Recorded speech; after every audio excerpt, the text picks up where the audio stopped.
Assalamualaikum warahmatullahi wabarakatuh. Kembali lagi kita ke mata pelajaran. Kembali lagi kita ke materi tematik. Sekarang kita sudah masuki tema 2 mata pelajaran IPS. Sebelum kita masuki tema 2 mata pelajaran IPS, marilah kita berdoa agar kita senantiasa diberikan kemudahan dalam memahami setiap materi yang diberikan kesehatan, keafiatan dan keselamatan dunia dan akhirat, dan kita sama-sama berdoa agar semoga pandemi ini segera berlalu dan kita kembali dapat bertatap muka seperti sedia kala di sekolah. Berdoa dimulai. Selesai.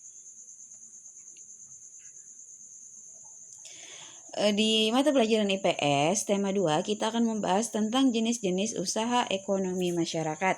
Ada berbagai macam jenis-jenis usaha ekonomi masyarakat. Sebelumnya kita akan melihat apa sih pengertian kegiatan ekonomi. Kegiatan ekonomi adalah semua kegiatan yang dilakukan manusia untuk memenuhi kebutuhan hidupnya. Berdasarkan kegiatan ekonomi ini, di Indonesia sangat banyak sekali jenis-jenis usaha ekonomi karena hal itu dipengaruhi karena kondisi geografis Indonesia yang sangat beragam. Pada umumnya wilayah Indonesia itu terdiri dari daratan dan juga perairan. Sehingga dengan itu menyebabkan jenis-jenis usaha atau kegiatan-kegiatan ekonomi di wilayah Indonesia itu sangat beragam. Pertama, ada agraris. Apa sih itu agraris? Agraris ini disebut agraris karena rata-rata penduduk Indonesia itu bermata pencarian sebagai petani. Usaha agraris ini meliputi kegiatan pertanian dan perkebunan. Adapun hasil pertanian dan perkebunan biasanya itu seperti padi, jagung, ubi, kedelai, sagu, umbi-umbian, sayur-sayuran, dan buah-buahan. Selanjutnya, selain usaha dari jenis agraris, di Indonesia juga ada usaha peternakan, di mana biasanya peternakan ini adalah kegiatan usaha budidaya hewan yang diambil hasilnya. Adapun hasil peternakan itu biasanya terdiri dari daging, telur, susu, kulit, dan bulu. Ada jenis-jenis peternakan, dibedakan berdasarkan pertama, ada peternakan hewan kecil, itu misalnya kelinci, kambing, domba, dan biri-biri. Ada peternakan hewan besar seperti kerbau, sapi, dan kuda, dan peternakan unggas seperti ayam, itik, burung, dan puyuh. Selanjutnya ada jenis usaha perikanan. Perikanan ini terdiri dari beberapa jenis, ada perikanan darat dan perikanan laut. Perikanan darat ini seperti perikanan air tawar dan perikanan air payau. Biasanya perikanan air tawar ini dilakukan di sungai, danau, rawa, waduk, dan bendungan, serta empang dan sawah dan kolam. Sedangkan perikanan air payau itu biasanya dilakukan ditambak di pinggir pantai, dan biasanya hewan-hewan yang dibudidayakan adalah bandeng. Selanjutnya ada perikanan air laut, yaitu usaha menangkap ikan di pantai atau laut. Selanjutnya ada pertambangan. Pertambangan ini dibagi berdasarkan barang tambang. Berdasarkan hasil dari barang tambang itu dibagi menjadi 3. Ada barang tambang mineral logam, dan ada barang tambang mineral non-logam, ada barang tambang sumber energi. Contoh barang tambang sumber energi ini seperti yang ada di daerah kita, batu bara, minyak bumi, dan gas alam.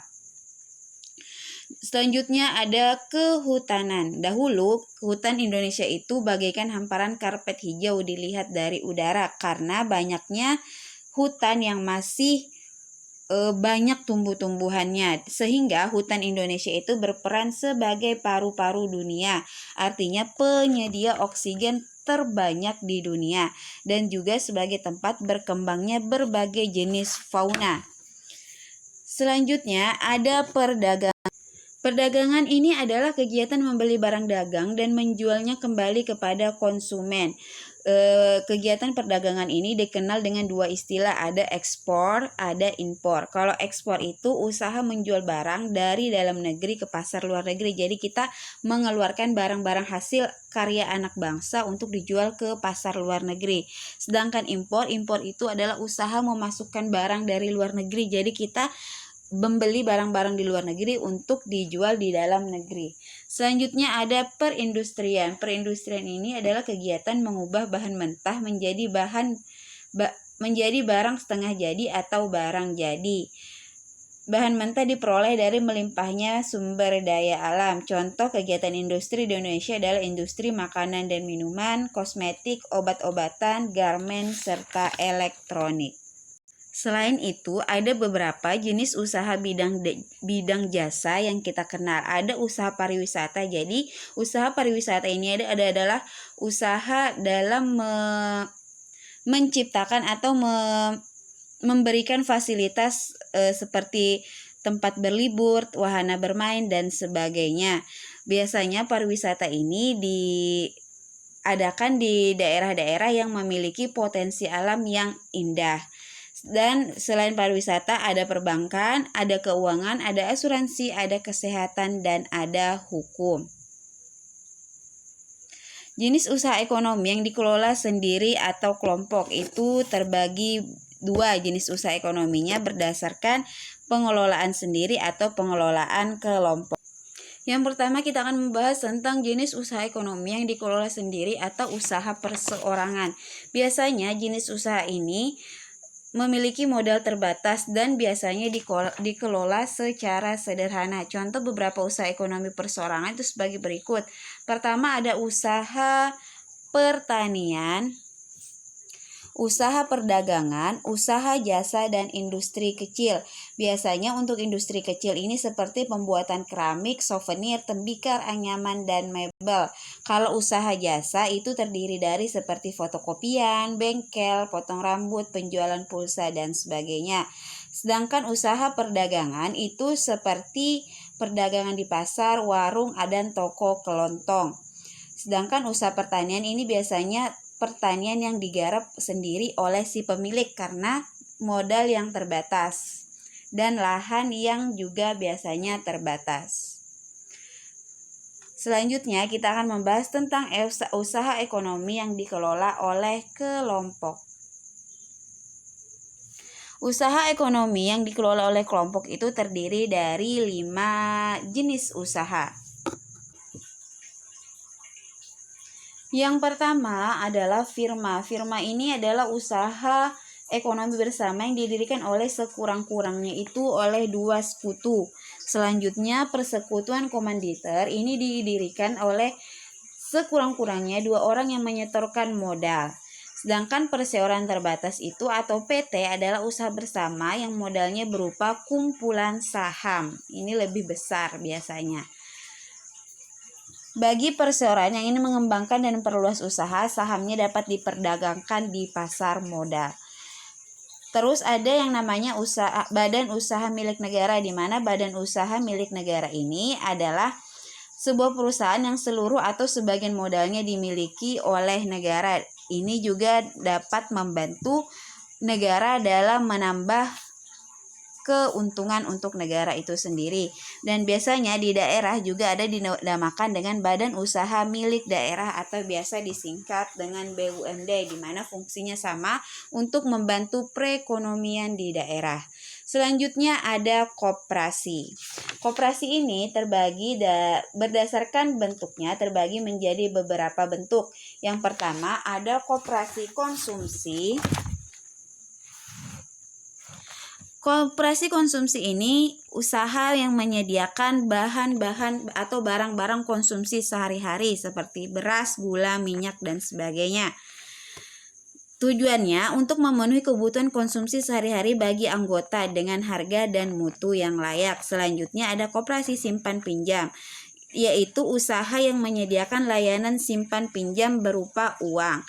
Jika uang yang dikumpulkan sudah terkumpul, nanti akan dipinjamkan kembali lagi kepada anggota yang lain. Terus ada koperasi produksi.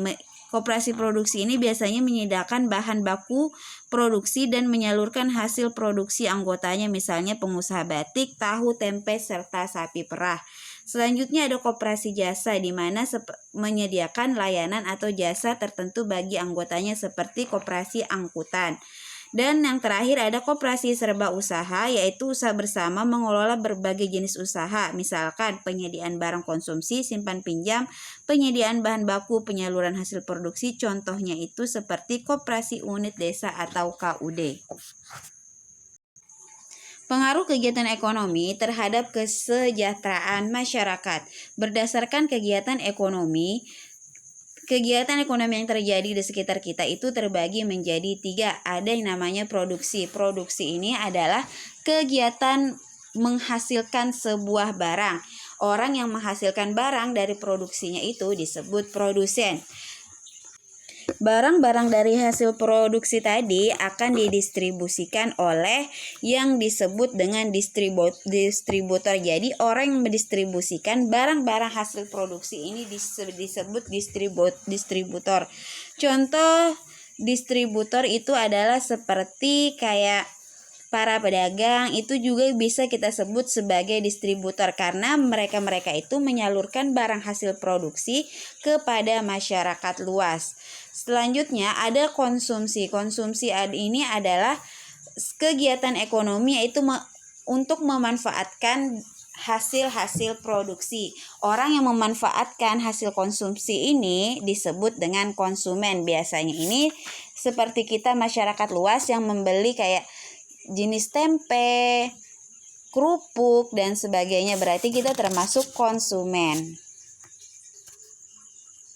Cara menghargai kegiatan usaha ekonomi orang lain itu ada beberapa, ada 4 cara. Salah satunya kita menumbuhkan persaingan usaha yang sehat. Jadi tidak berlaku curang terhadap orang yang juga melakukan kegiatan usaha ekonomi. Kedua, menghormati usaha ekonomi orang lain dengan tidak iri atas keberhasilannya, menjunjung tinggi setiap jenis pekerjaan yang dilakukan oleh orang lain. Keempat, meneladani keberhasilan orang lain dengan meniru sikap positifnya. Selanjutnya, untuk tugas di mata pelajaran IPS tema 2 ini, silakan siswa-siswi membuat kerangan cerita tentang proses padi sampai menjadi nasi yang kita konsumsi sehari-hari dengan tetap memperhatikan kegiatan ekonomi yang meliputi produksi, distribusi, dan konsumsi. Jadi kalian ceritakan proses dari padi sehingga menjadi nasi yang kita konsumsi, dan tak lupa kalian sertakan di dalam cerita kalian nanti itu tentang proses kegiatan ekonomi seperti mulai dari produksi, distribusi sampai ke konsumsi. Tugas ini dikerjakan di buku kecil tematik atau IPS lalu dikumpul melalui WhatsApp pribadi. Demikian dulu untuk mata pelajaran IPS. Salah hilap mohon dimaafkan. Wabillahi taufiq wal hidayah. Assalamualaikum warahmatullahi wabarakatuh.